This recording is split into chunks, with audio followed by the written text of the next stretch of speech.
a Talmudic story, then a few comments about contemporary issues, and then reading from one book or two. The Talmudic story first. And it came to pass that somewhere in ancient Judea, a heathen came to visit the old master Shammai and said, "Please teach me the entire Torah while I stand on one foot." True to his angry nature, Shammai threw him out.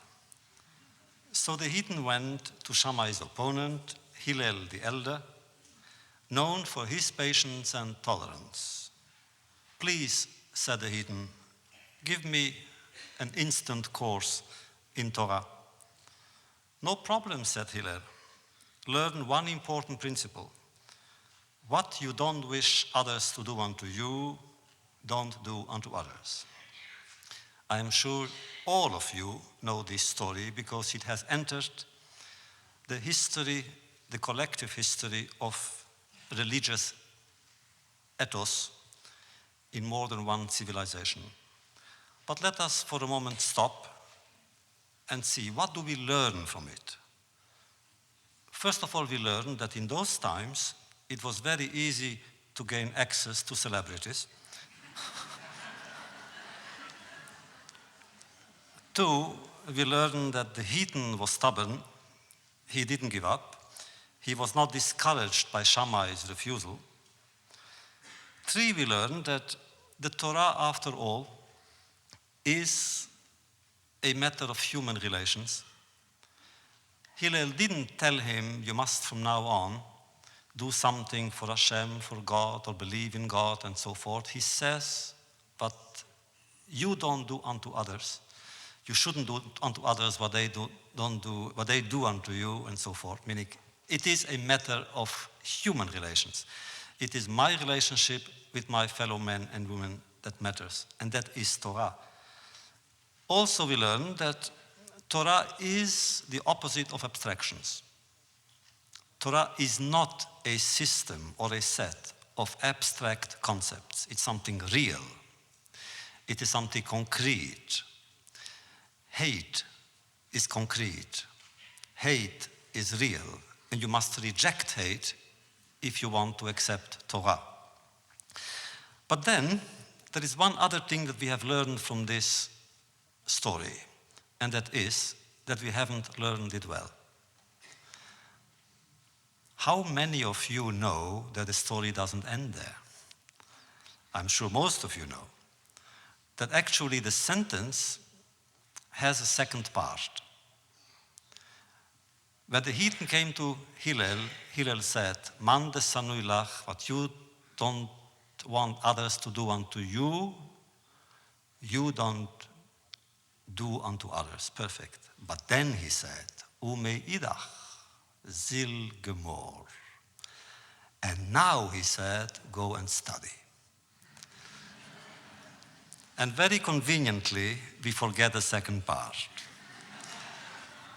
We always forget second parts when it comes to certain stories in the Talmud.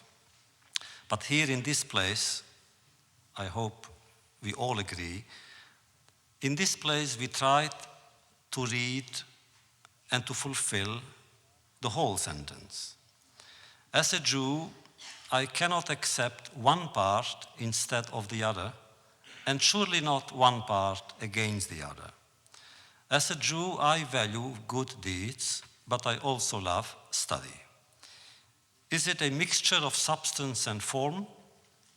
In this case, form itself is close to substance. There exists a special style that the Jew must adhere to when confronting history or broadening the scope, the area of memory. Even Talmudic arguments have style. You may support Shammai or Hillel, but you must admit that their debates indicate a distinct literary quality. And they also emphasize, therefore, the importance of dialogues. Wars begin when dialogues end. Violence dominates the scene only when it is deserted by language. If the Jewish tradition is so word-oriented, it is because of its distaste for brutal force. That has been true of ancient Judea when it opposed ancient Rome. Is it still true of Israel today? With all my heart, I still want to say yes, and I do. Is it Israel's fault that she needs weapons to assure her survival? Isn't it clear that Israel would so much rather rely on her faith in values and principles and traditions of morality? These are questions, and we shall return to them somewhat later. But as we are about to conclude, not without melancholy, yet another series of annual encounters and studies, perhaps we should look back at the 3 sessions we already had. What have we learned this year? From Job, whom we have revisited, we have learned that the learning process does not stop.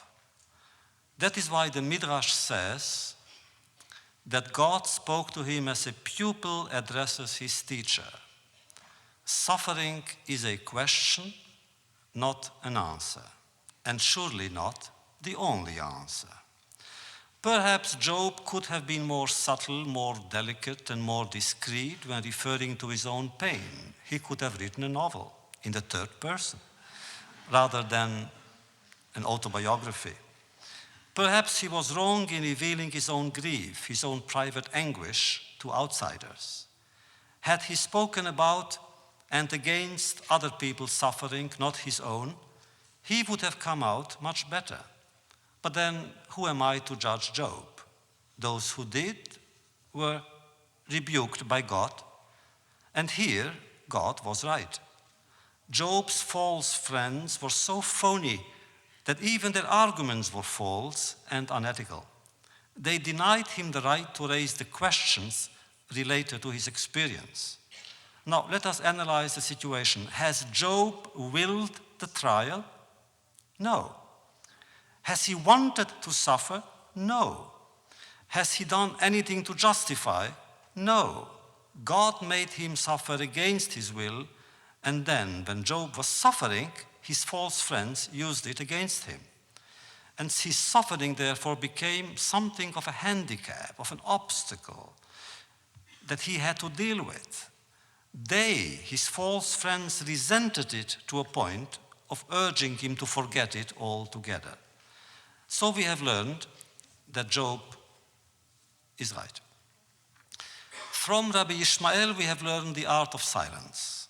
To break it, says the Talmud, would have provoked the return of the world to its primary chaos. No, not the world, the word.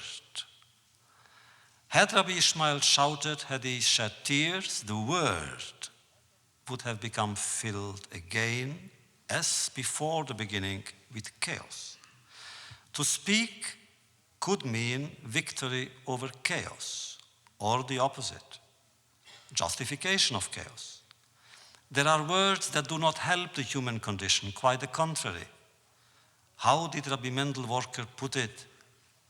The loudest cry is soundless. Rabbi Ishmael's silence remains with us and has become part of our own. And what have we learned from the Apter Rebbe?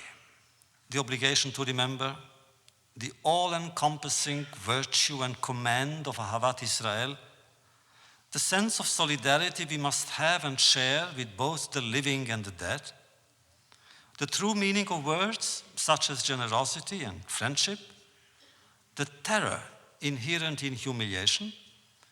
We have learned from the Apter Rebbe that the Hasidic message concerns us.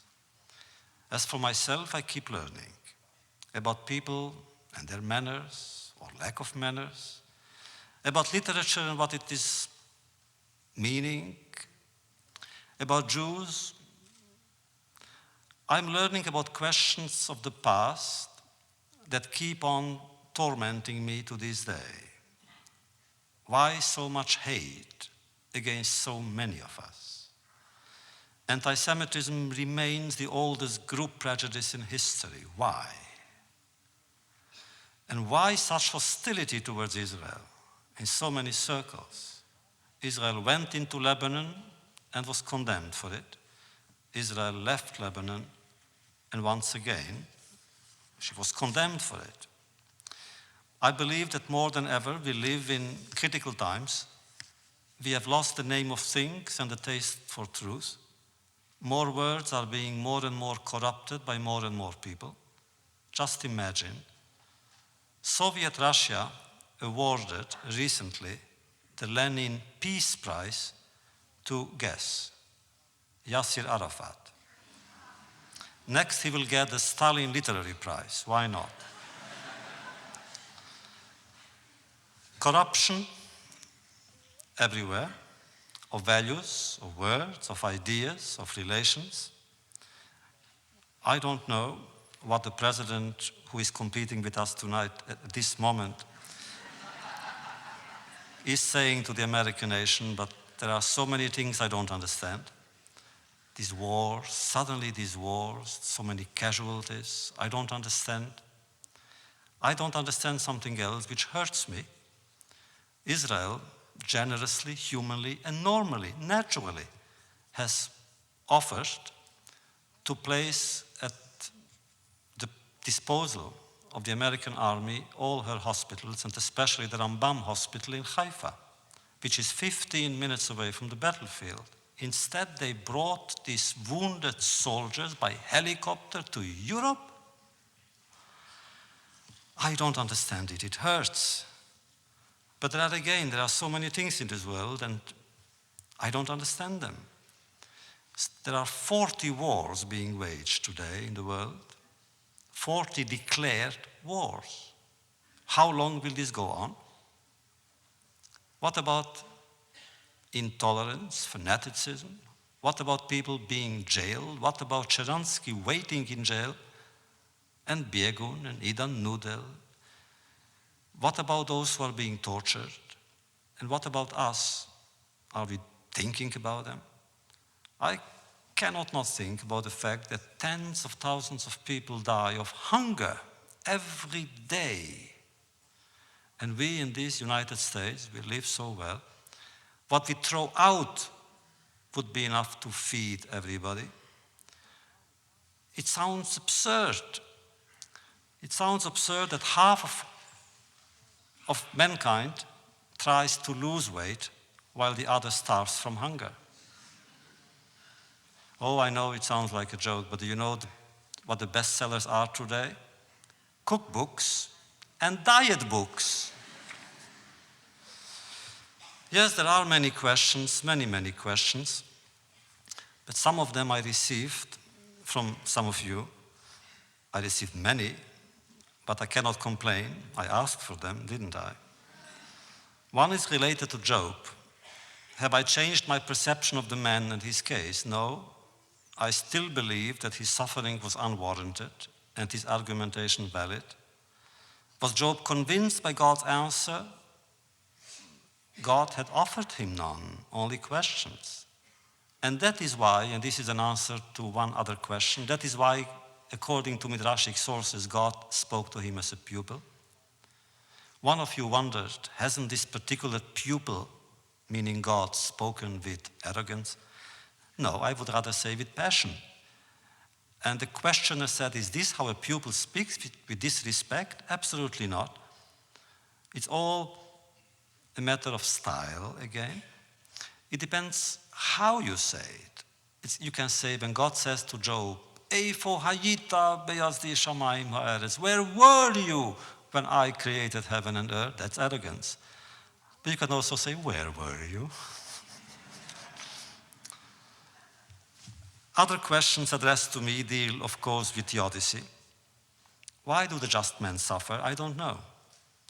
And all I know is that every time a Talmudic sage asks the question, God rebukes him and says, Shtok. Kach Allah b'machshava lefanai, be silent. That is how things are. In other words, some puzzling experiences can never be solved, not at our level, only at the level of God, but we may ask the question. Someone mentioned that I forgot to speak of Heschel, of Abraham Joshua Heschel's activity in political matters and in human rights. I'm sorry. Heschel was a humanist, I said it. He was involved in the war against Vietnam and for civil rights, and which is only normal. After all, he was a Hasid. One last question I was asked, which is a painful one. What do we do about Israel? We Jews, we live here. Why don't we speak of Aliyah? Why don't we speak of going to Israel? And if not us, why not our children?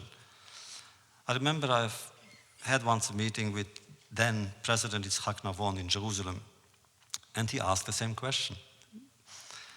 I remember I told him the following. I said, if anyone had told me when I was young that I will be alive and see a sovereign, independent, great Jewish state, with all its problems, I wouldn't have believed it. But if anyone had told me that I will be alive when there will be a Jewish state and I will not reside in it, I would have believed in it even less. The fact is, here we are, and we are not in Israel. But that too is a question, and it must remain a question. So we continue to ask questions, even if it means not to have the answers, even if it means to be rebuked again by God. Ultimately, the dialogue will help other people, maybe of this generation, maybe of others. But the dialogue is a two-way dialogue. Just as we ask God, He is asking us. What has He done? We ask. What have we done? He asks, with His and our world. Granted, evil implies more than humanity, and absolute evil implies absolute intervention. But there can be no evil without human involvement. What have we, human beings, done with humanity? There is another question which nobody asks, so I will. When will the latecomers be allowed to come in?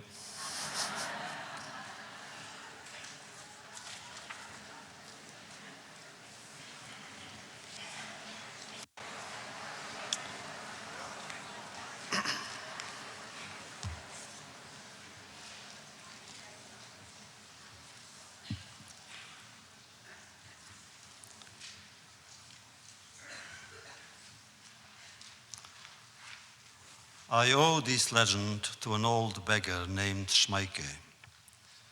He was a cripple, yet for some reason we called him Schmeike the Tall One. A strange man, he would remain silent throughout the entire year and begin to talk only during the week preceding Passover. Then he would tell only one story, always the same story, which he allegedly inherited from his uncle, an idle bachelor whom no one took seriously. This uncle had been told the story by his maternal grandfather, Rabbi Yisachar, a true scholar who had attributed it to his master, the famous Rabbi Ephraim, who was said to have possessed the powers of the Maharal, the celebrated wonder Rebbe of Prague, but to have refused to use them for fear of blundering. And also because he claimed that the Lord, blessed be his name, ought to save our people without intermediaries.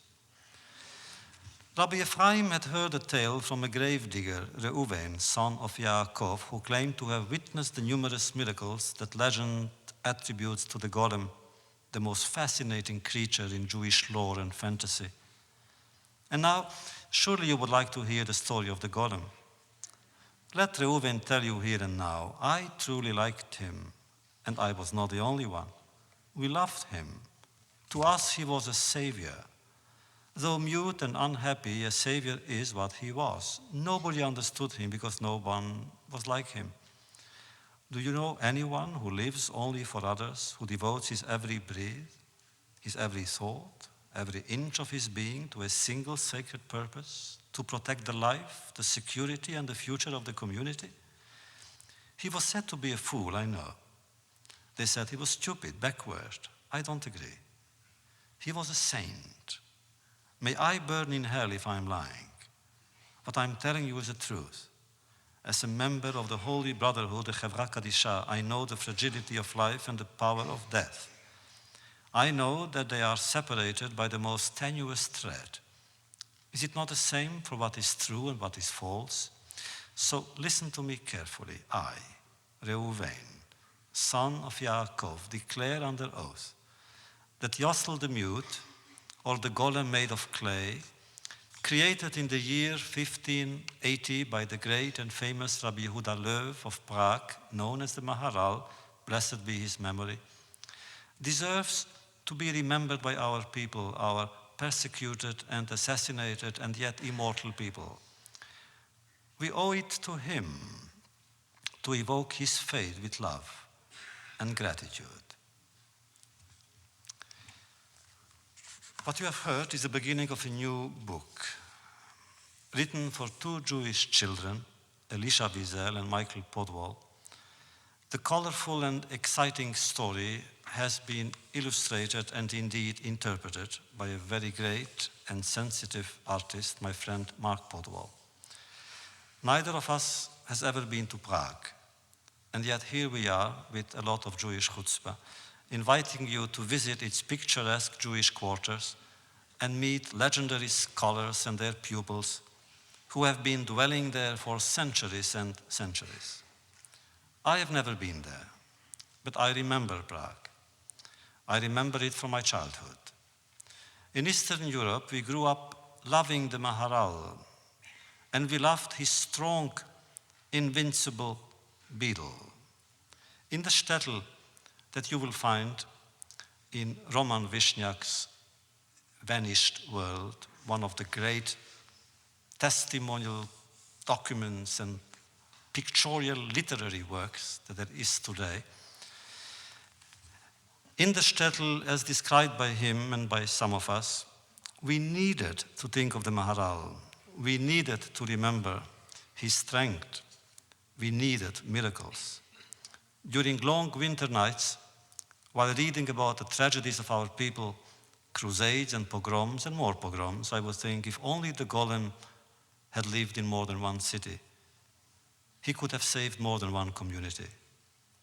The golem caught our fantasy more than living persons. When the Weizmann Institute in Israel inaugurated its first giant computer, it was named by Gershom Scholem, no less, Golem 1. But why has the legend been attributed to the Maharal? It doesn't fit him.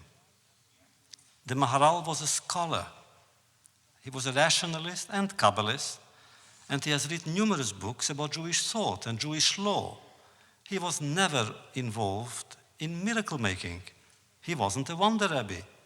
He was never involved in occult sciences. Had the legend been attributed to the Ari HaKadosh? All right. Or to the Besht? Yes. To the Maggid of Mezerit? Surely. But why to the Maharal? I don't know. But all I know is that there were many stories, enchanting stories, about the Maharal and the Golem that we were fed with in our childhood. I remember one story which is beautiful. One day he walked in the street, he went to shul, and was stopped by his friend, King Rudolph. Where are you going? The king wanted to know. I don't know, said the Maharal. What do you mean you don't know? I don't know, said the Maharal. But where are you going? I don't know, said the Maharal. So in his anger, the king had his friend jailed. After 3 days, he brought him before him in his palace. And he said, why did you answer me like that? He said, because it's the truth. What do you mean it's the truth? I saw you walking in the street and you didn't know where you were going. He said, it's the truth. Look, Majesty, I was in the street walking because I thought I was going to shul, and I ended up in jail.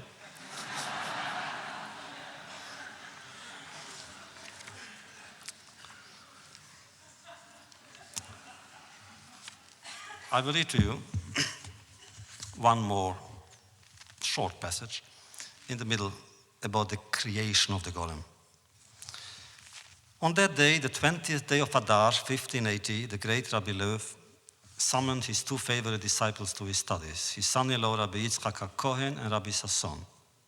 After swearing them to secrecy, he told them of his dream, of the revelation that he had to make a golem, and his decision. He reassured them when they were unable to suppress a cry of astonishment. It is not the first time that a golem would have been created, he explained. In the Talmud, a sage named Rava had done it before. But there had been many attempts that had failed. When Rabbi Ishmael ben Elisha with his students tried to fashion a golem, the earth swallowed them.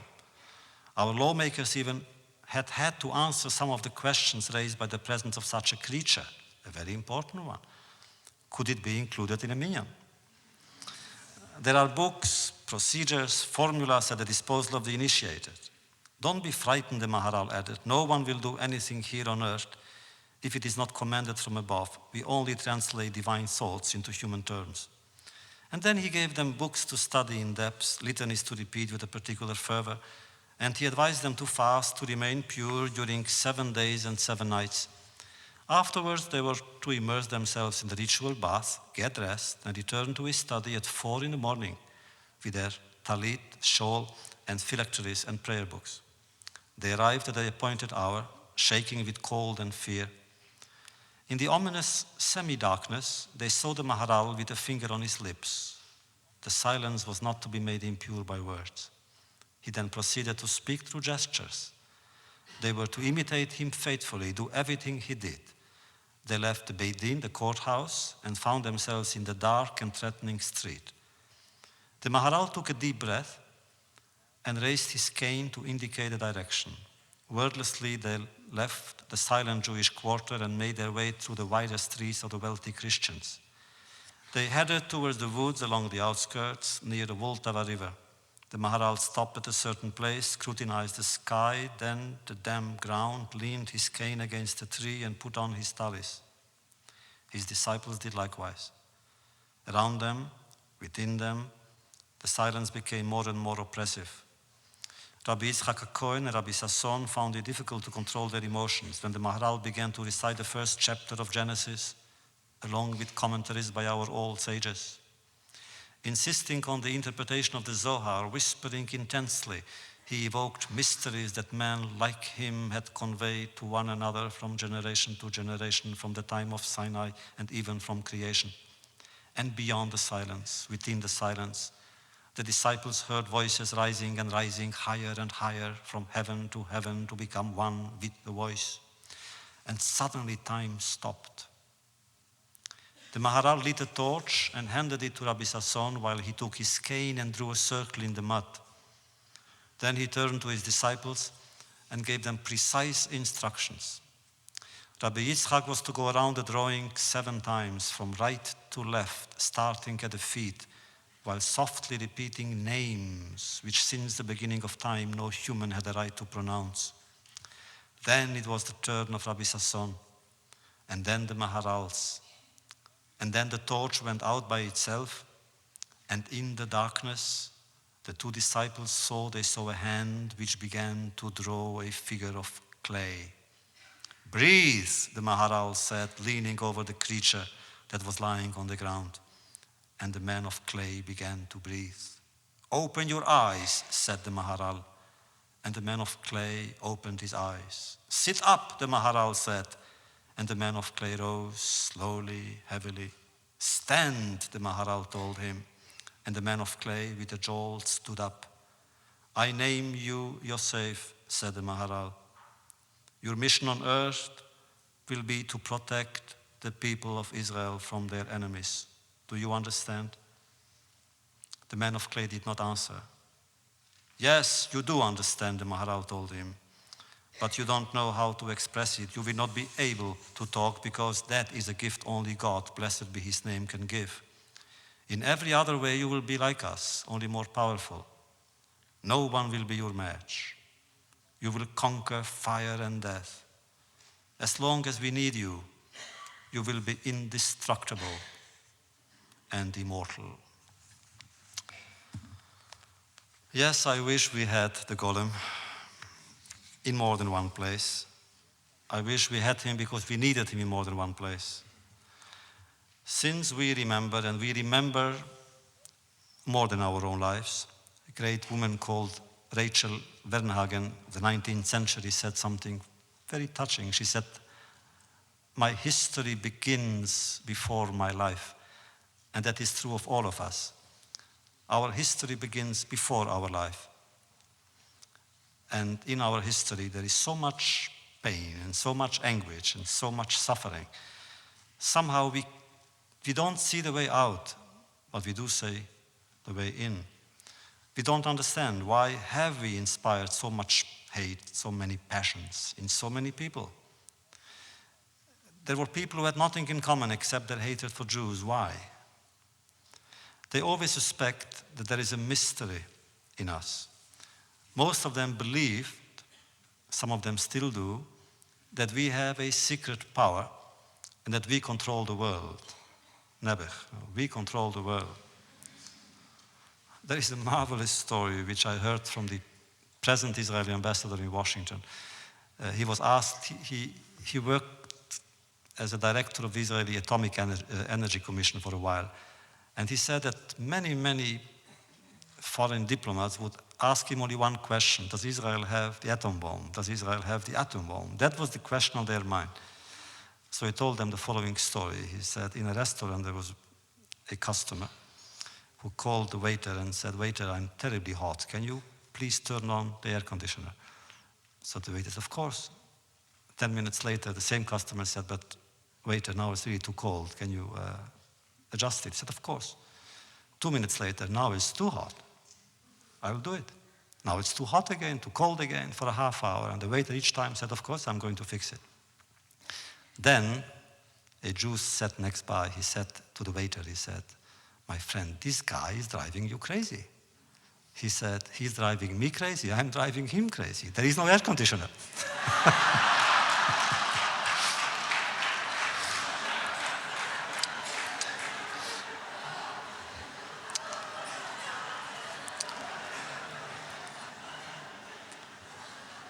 But I always suspect that there is one.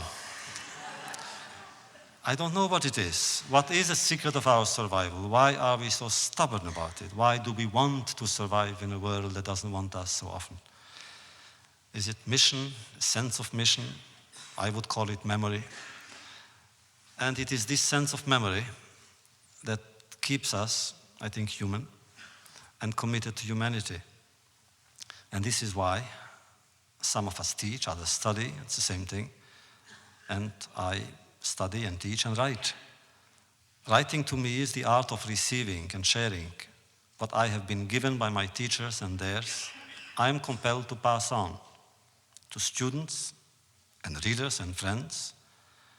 And sometimes the three categories are not necessarily separate.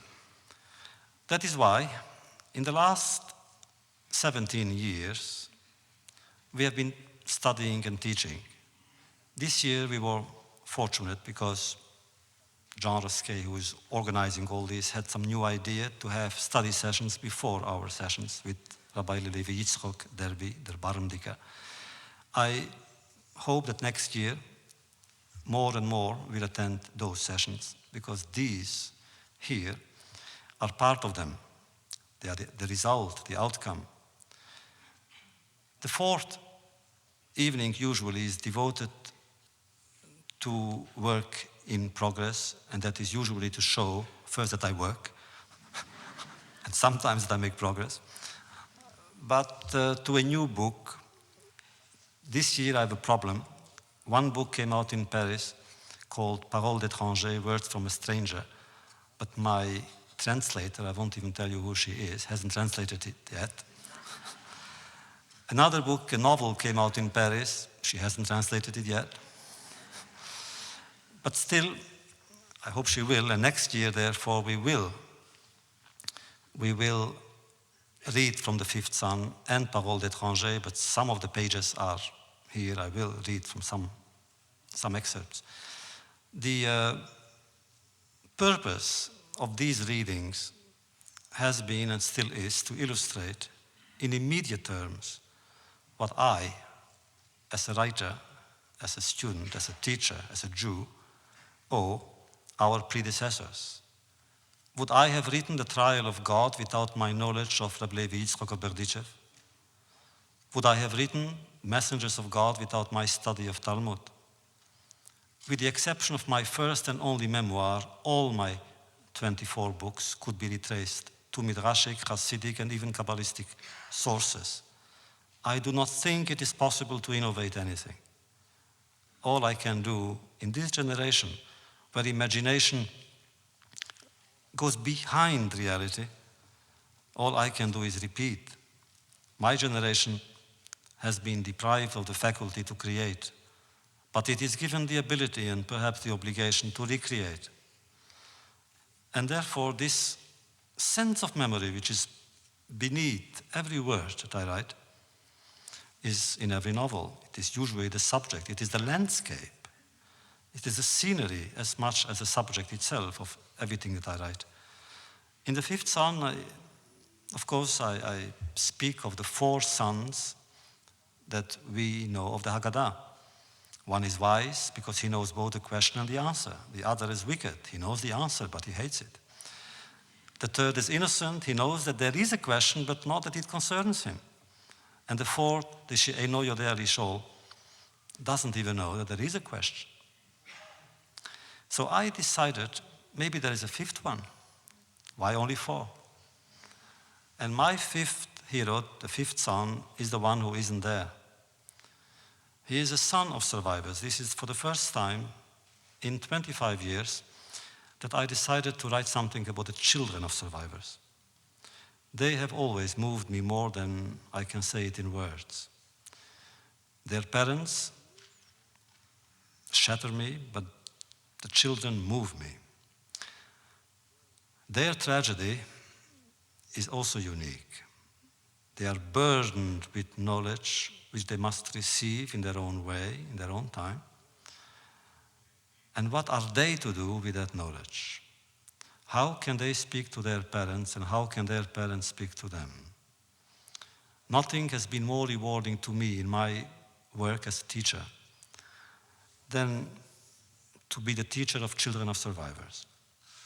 Although we were studying other texts, ancient texts or poetry or philosophy, nothing connected with modern times or modern tragedies. But somehow beyond those words, beyond those tales, there was an area of so much pain, so much wonder, that they were afraid to touch, and therefore I had the privilege to serve as their guide. And from time to time, a parent would come and see me in Boston and simply say that, I cannot speak to my children. And then a year later, he would come and say, now I'm speaking to my children. Well, this is what I tried to show in this book, because these children are very special. They too didn't know how to deal with our event. Luckily, in the last couple of years, they are organizing themselves. They are now together. They are building a movement all over the country and all over the Western world, a network. And they take their obligations very seriously, that they have to justify their parents' faith in mankind. After all, what could we teach them? All our vehicles have been destroyed.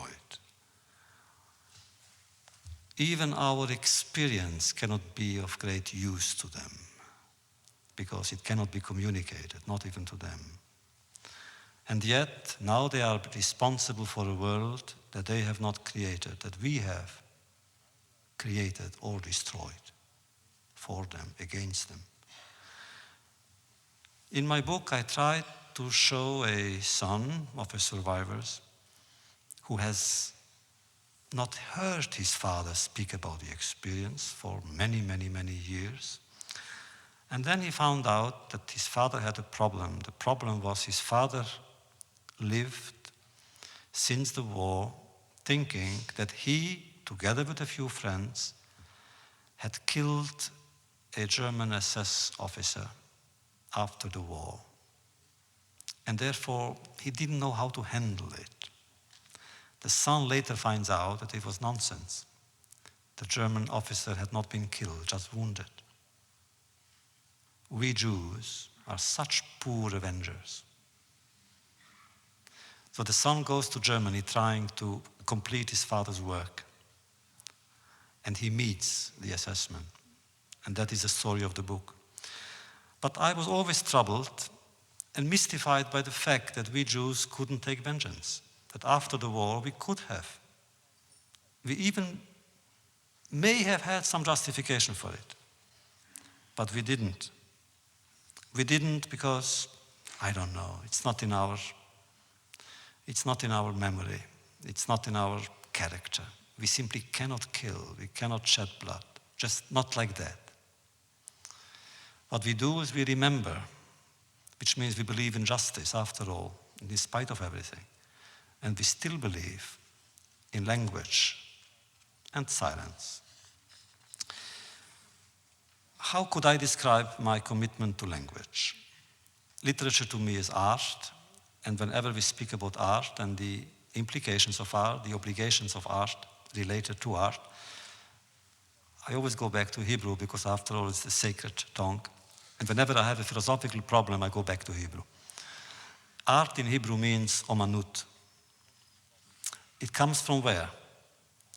Let's say it comes first of all from the word imun, which means trust. I must trust the artist must trust his work, must trust words. The artist must also trust the reader or the viewer, that you will see what I want to show, that you will hear the words I use, the same way, the same meaning. Then there is emunah, faith. Art without faith is impossible. Faith in something, in anything, but faith, at least faith in art. Then, a beautiful word, which is omna, a covenant.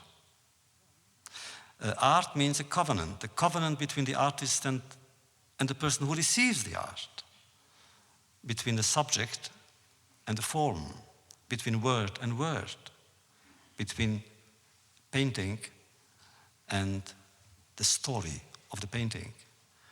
And ultimately, it comes from the word amen. When you say amen in shul or in church, that's what it means, amen, which means that's how it is, which means to bear witness.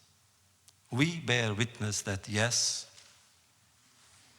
Hashem is Hashem, and this is what happened, and we don't know why, but we are witnesses that it happened. So therefore, in my writing, I try to show this testimony. Naturally, some of the things cannot be said, will never be said.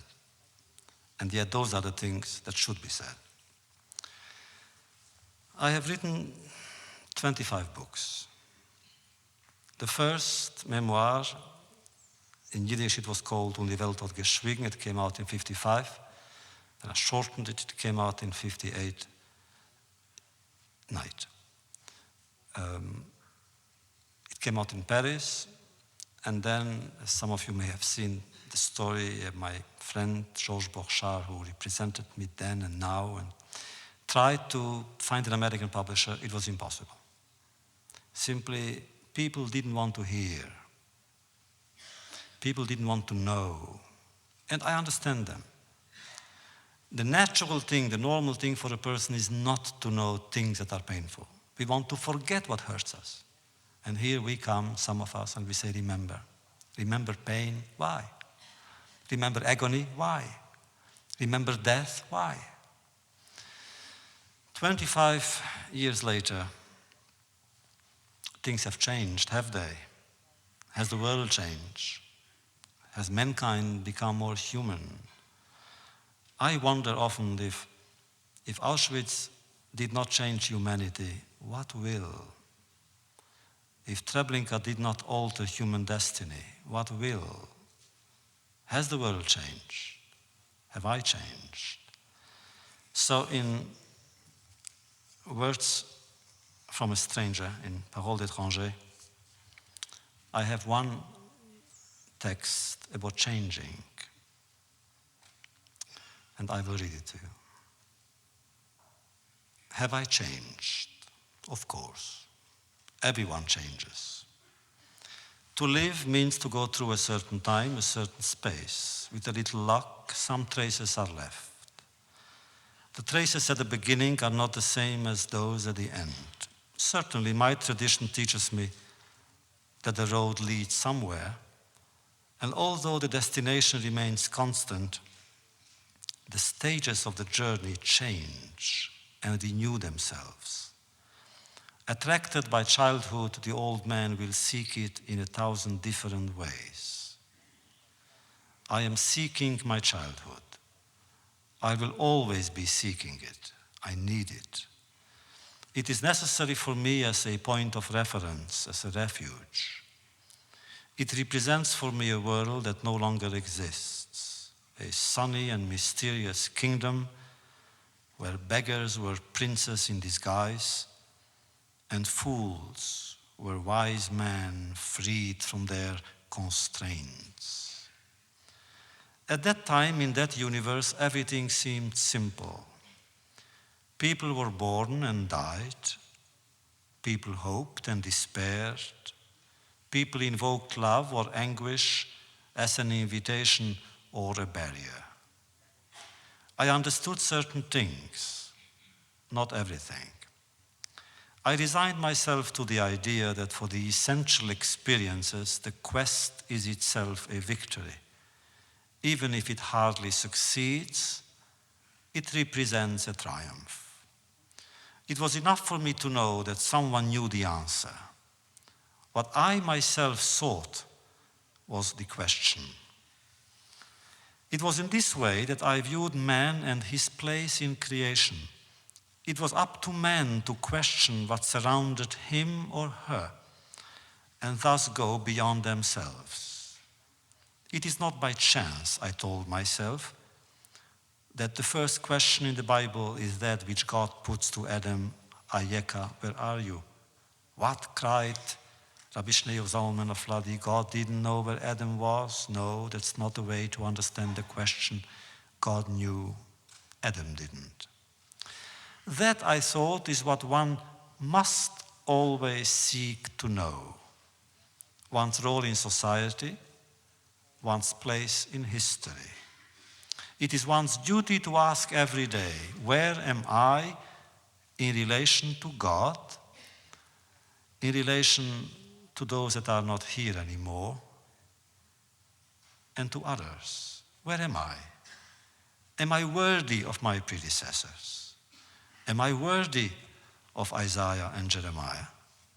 Am I worthy of those whose memory has shaped my own?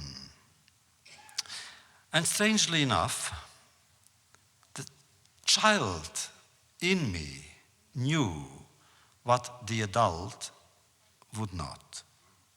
Yes, in my small town, somewhere in the Carpathian Mountains, I knew where I was. I knew why I was born. I knew why I existed. I existed to glorify God and to sanctify His word. I existed to link my destiny to that of my people, and the destiny of my people to that of humanity. I existed to do good and to fight evil, to accomplish the will of heaven. In short, to fit each of my acts, each of my dreams, each of my prayers into God's design. I knew that God was at the same time near and far, magnanimous and merciful. I knew that I belonged to His chosen people, people chosen to serve Him by suffering as well as by hope. I knew that I was in exile and that the exile was total, universal, even cosmic. I knew as well that exile would not last, that it would end, it must end in redemption. I knew so many things, about so many subjects. I knew when to rejoice and when to lament. I consulted a calendar and everything was there. Now, I no longer know anything. As in a dusty mirror, I look at my childhood and I wonder if it is mine. I don't recognize myself in the child who studies there with fervor, who says his prayers. It's because he is surrounded by other children. He walks like them, with them, head bowed and lips tightened. He goes into the night as if attracted by its shadows. I watch them as they enter an abyss of flames. I see them. I see those children transformed into ashes. I hear their cries turn into silence, and I no longer know anything. No, I no longer understand anything. Those children have taken away my certainties, and no one will give them back to me, ever. It's not only a matter of questions concerning religious faith. It's a matter of those too, and of all the others. It's a matter of redefining, or at least rethinking, my relations with others and with myself. Have they changed? I think that I can answer yes without the slightest hesitation. In this perspective, I realize that they are no longer the same. Let me try to be more specific. For instance, my attitude towards other people, towards Christians, for example.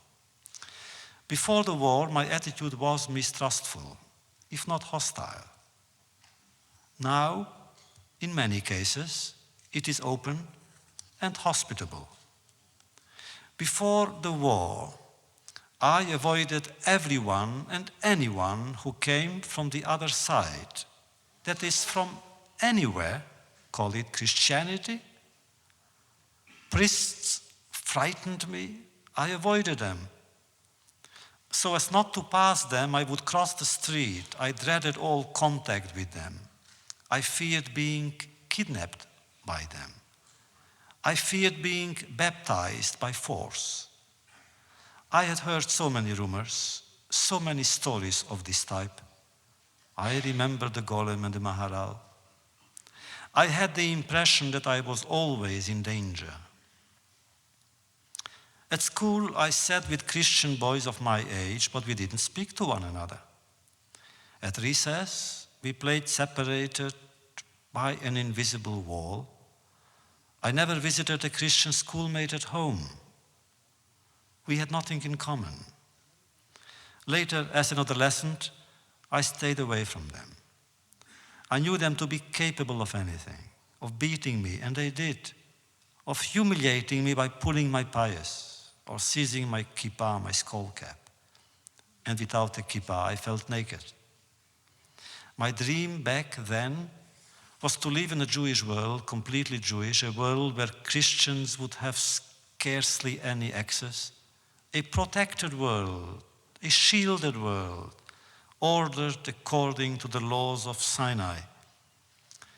It's strange, but awakening in the ghetto, I discovered in myself a feeling of exaltation. After all, we were living among ourselves. I didn't yet know that it was only a step, the first, towards a small railroad station somewhere in Poland. Contrary to what I could think, my true change took place not in the camps, but after their liberation and mine. During the ordeal, I lived in expectation. I was always waiting for a miracle or death. Atrophied, I evolved passively, accepting events without questioning them. Certainly I felt revolt and anger. Oh, much anger towards the murderers, much anger towards their accomplices, and sometimes a hidden melancholy anger towards the Creator who let those murderers and their accomplices act as they did. I thought then that humanity was lost forever and that God himself was neither capable nor willing of saving it. I asked myself questions which formerly would have made me tremble on the evil in man, on the silence of God. But I continue to act as though I still believed. Friendship, for instance, in the camp was important to me. It was important afterwards as well. I looked for it despite the efforts of the killers to belittle and deny it. I clung to family ties despite the killers who changed them into dangerous mortal traps. As for God, the God of Israel, I continue to say my prayers in the morning with many of my neighbors, inmates, companions. I arose before the others to wait in line and put on the tefillin. It was only later, upon leaving the nightmare, that I underwent a prolonged crisis, painful and anguish, questioning many things of the past. I began to despair of humanity and God. I considered them as enemies of one another and both as enemies of the Jewish people. I didn't express this aloud, not even in my notes. I studied history, philosophy, psychology. I wanted to understand. And the more I learned, the less I understood. I was angry at the Germans. How could they have counted Goethe and Bach as their own and at the same time massacred countless Jewish children?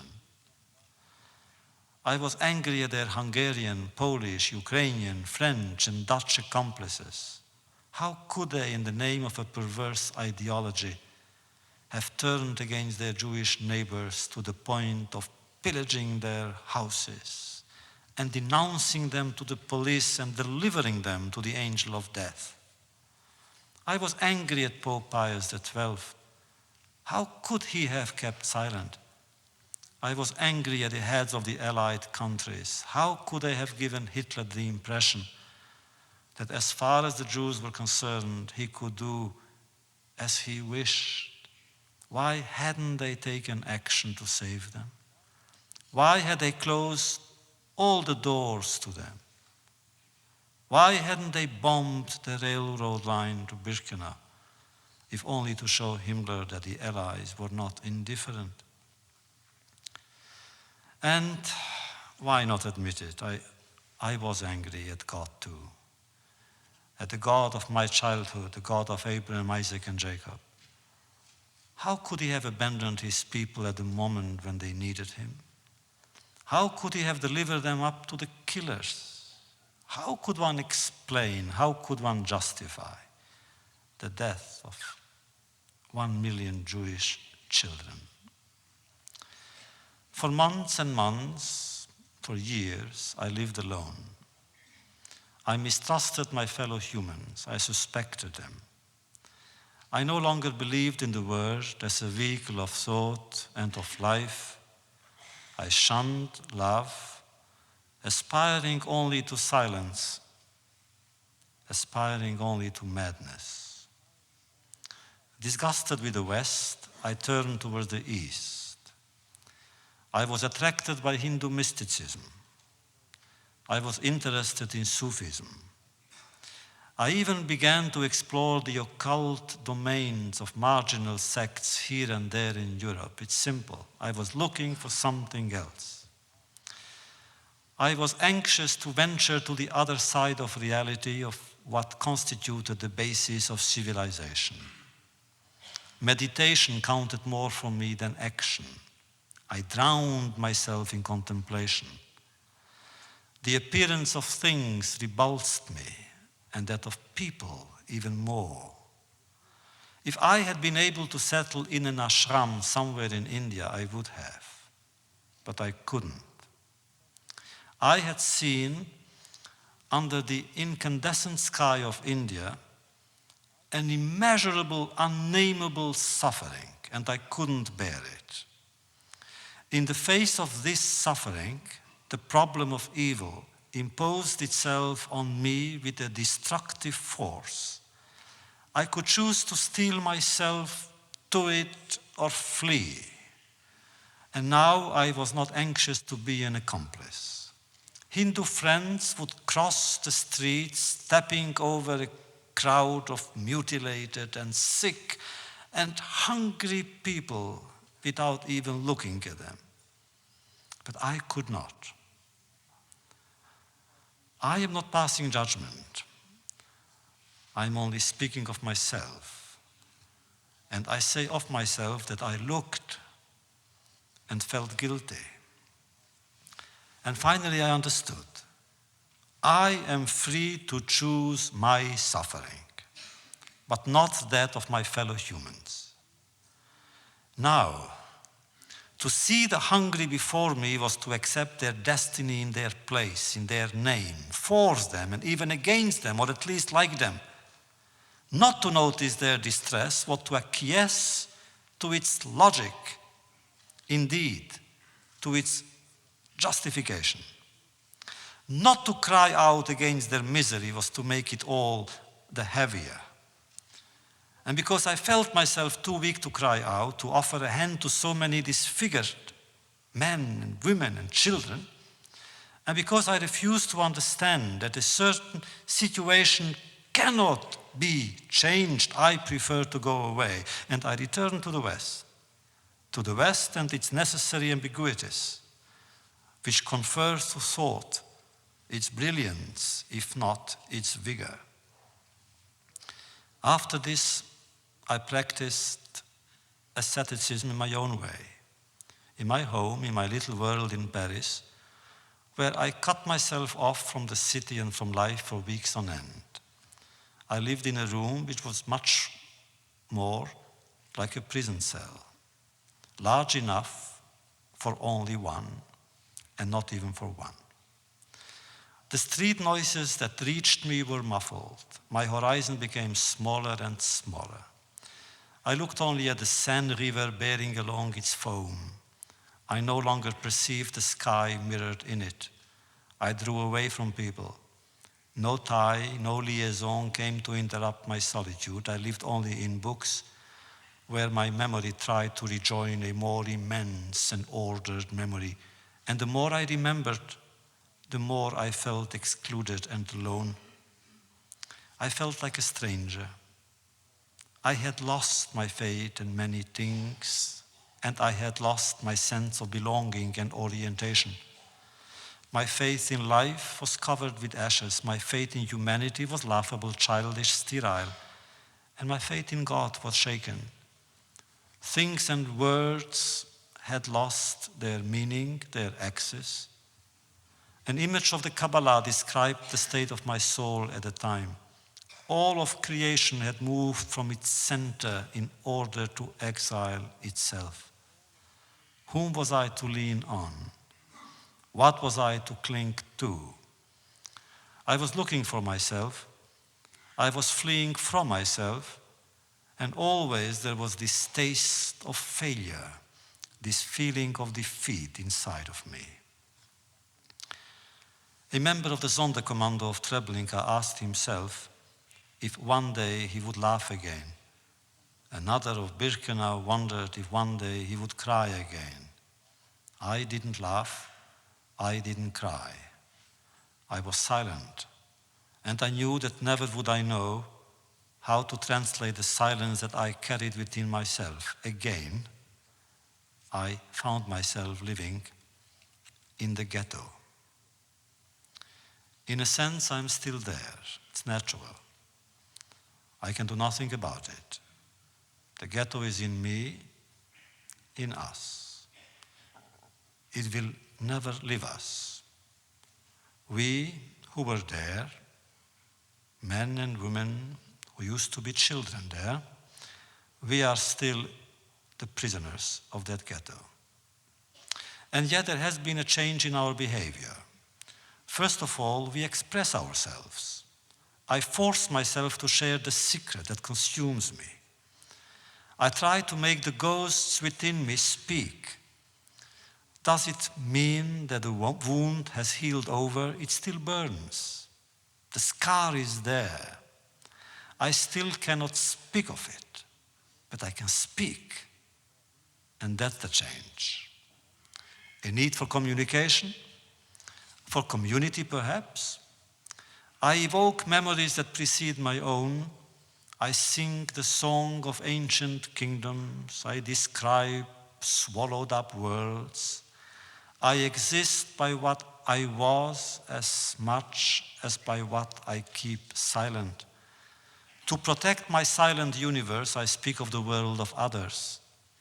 To avoid painful subjects, I explore others, biblical, Talmudic, Hasidic, or contemporary.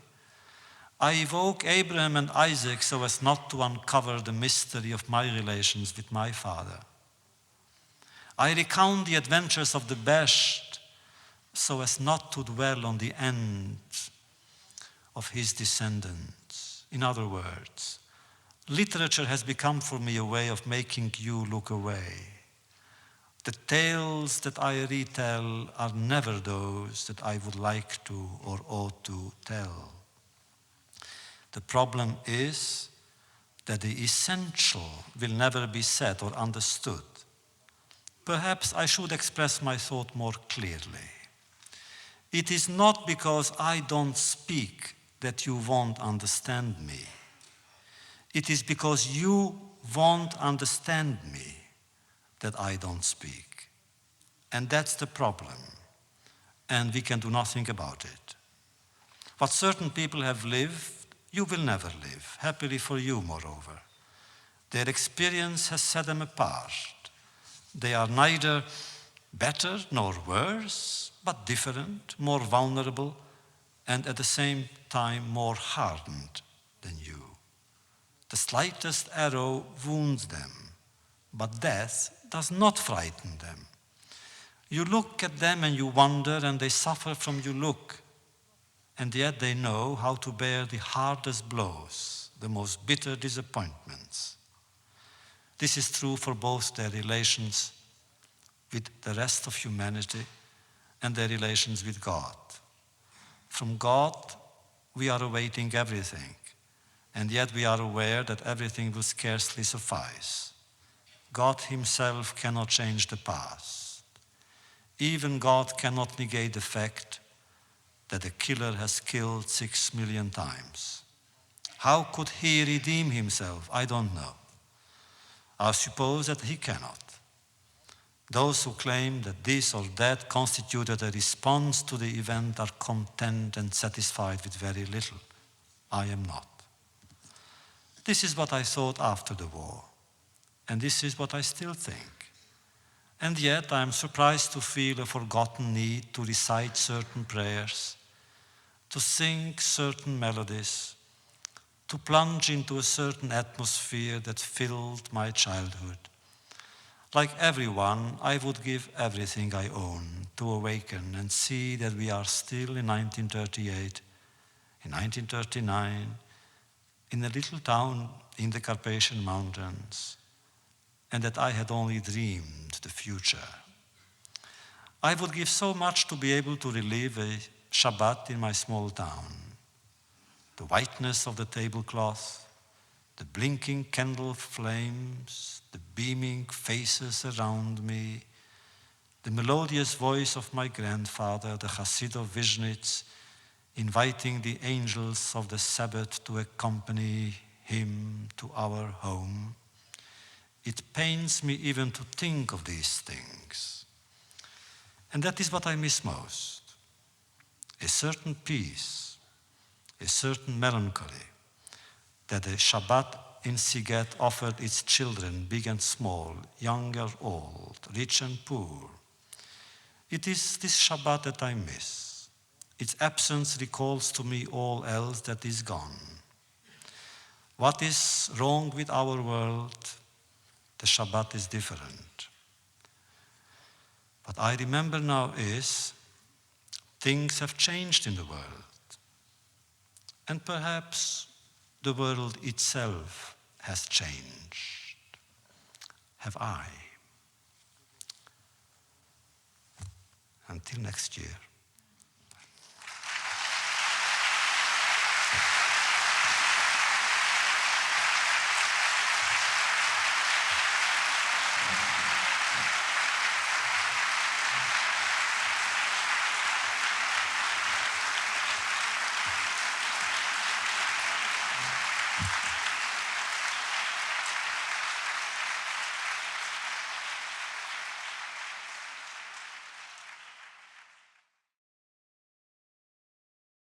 Thanks for listening.